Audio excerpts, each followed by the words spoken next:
Hi everyone who's tuning in to my channel.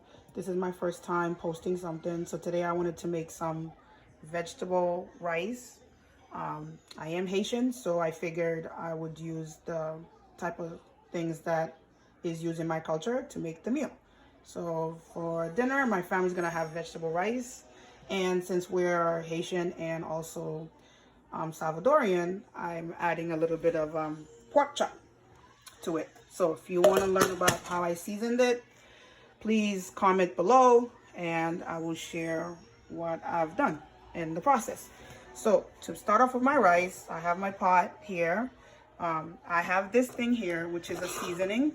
In Haitian Creole, it's known as épice. It's easy to make and it really gives anything you put it into, from rice, seasoning of your meat, or anything like that. It makes it taste amazing. So if you want to know how it's done, it's very simple. It's very easy to make. If anybody's interested in knowing how, please comment below and I will show you how to make your own épice, which will change the way you eat your meals because it will make it taste 10 times better. So I never cook without it. I'm using my Creole seasoning. As you can see, there's other forms of seasoning that I'm using. Onions, here's my vegetable, adobo, oil. So one of the things about our culture is we don't typically measure how we cook. Cooking comes from love. So it was hard for me to kind of figure out how much vegetable to put, things like that, because when we're cooking, maybe it's a cultural thing that we already know what to put in and how much to put in. So I will start now. So a lot of people usually start off with oil. I like to start off with the vegetables since it's already frozen. So this is about a cup full of vegetables that I pour in, and I kind of play around with it to get the ice out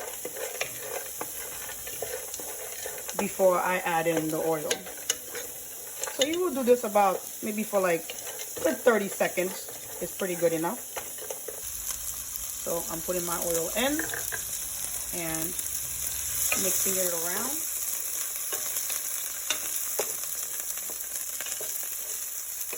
And now I'm going to add the onions.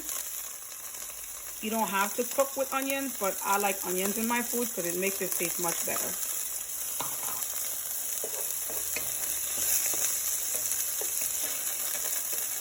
So I do this for about less than a minute, mixing it in together.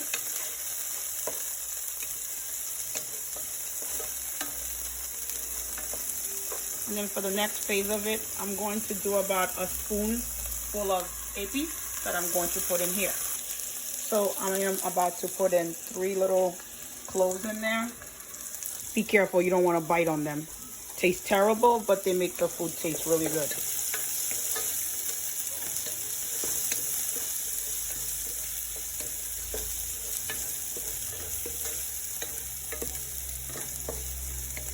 Which is pouring water in. So like I said, we don't really cook.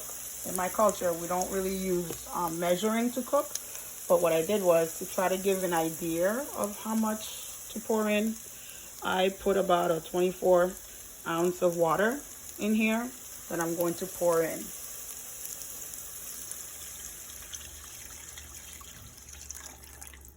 I am not making a full cup of a whole pot of rice because we're only a family of 4 and we try not to eat a lot of rice. So along with that, we'll have maybe some extra vegetables or fruits on the side. So that's that. So as you can see, I'm going to put the fire back up to help it boil.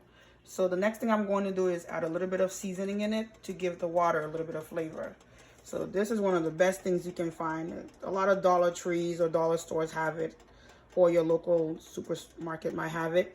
If you don't see it there, go to like a international store, you will find it there. Tastes amazing and it's pretty cheap. So I'm gonna sprinkle just a little bit in there. That's that. I'm going to add a little bit of parsley next. There's my parsley. Oh. Not too much, just a few sprinkles here and there. And then, gotta love garlic. Garlic gives anything you cook flavor. Just a little sprinkle of garlic. And then the last two things I'm going to add is this. So this comes in like a little special packet, but I'm not going to use the whole thing. So I usually like to shake it to get it down a bit. And this is what comes in a little packet. And I sprinkle it in there. The reason I put that in there is because it gives it the color that it's looking for. You can see it's starting to give it that orange looking color. And that is where my food coloring will come in.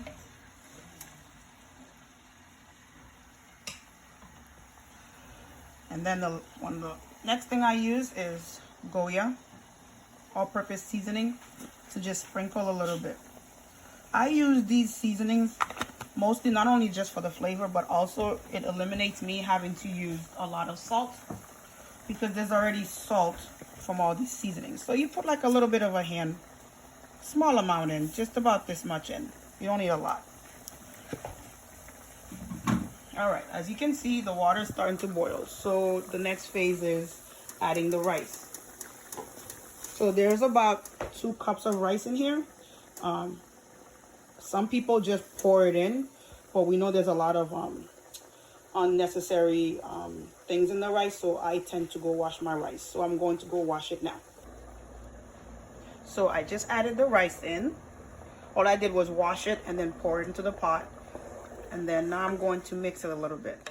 Now, one of the rules that I learned from my grandmother to know if you put too much water is, you should be too much water or too little water. If your rice is over the water, then most likely it's gonna take forever to dry, or you definitely don't have enough, enough water. It should be buried enough with the water. And then next thing to do is you cover your pot, let it cook for a few minutes until you starting to see that the water is draining out from the pot.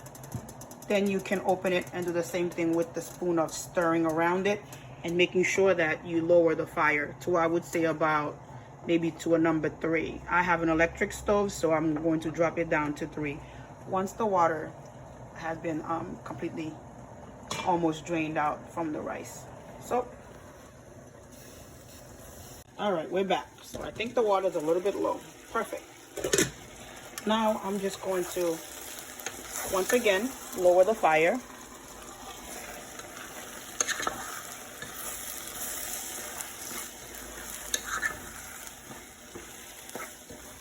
It's at a 2, which gives it enough time for the rice to steam. So I will check back again. All right, so I'm going to check back in on the rice to see how it's doing.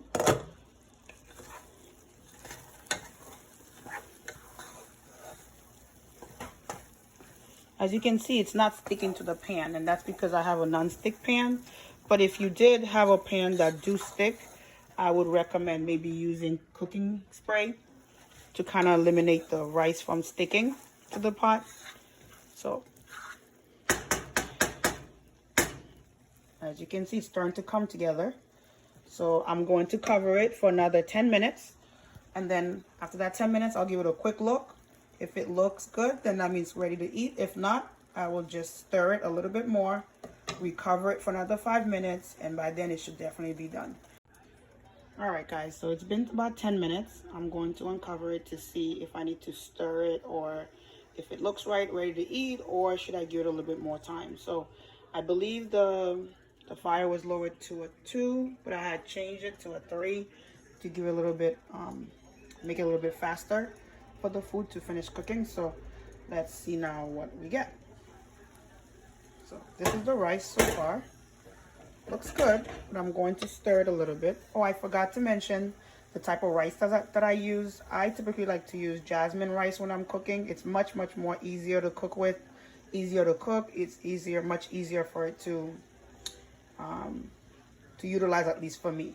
So I know there's different rice out there. You can use whatever rice is, works for you, but I would follow the same concept as far as like the type of seasonings you can use when making your rice.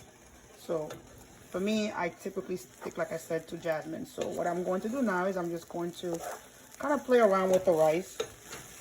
Steam is good. It looks really good. I never taste my food until it's on my plate, but you're more than welcome to taste it if you're cooking, just to get an idea if you need more seasoning, more flavor, more salt, more water, or anything like that. So it looks good, but I'm going to let it cook for another 5 minutes so that way it comes out exactly how I like it to be. So we will check back in again in about 5 minutes. All right, guys, so I just turned off the stove and I moved the pot over. So I'm going to open it to see how it looks, but I'm pretty sure it's all done. So this is my rice. This is how I make my vegetable rice, which is a great way to get the kids eating vegetables without, you know, them realizing it. Because my kids are not a big fan of vegetable, but when I make vegetable rice, they do eat it. And as you can see, there's all kinds of vegetables in there, and it's really yummy. So, like I said, next step that I'm going to be working on, which will not be in the video, is making pork chop to celebrate both cultures, the Haitian culture as well as the Spanish side, since my husband is from Salvadorian. So thank you for tuning in. This is our part of our dinner. One part is done, working on the second. And if you have any questions, please comment below, or if you would like me to make another form of rice, please let me know. Thank you for watching.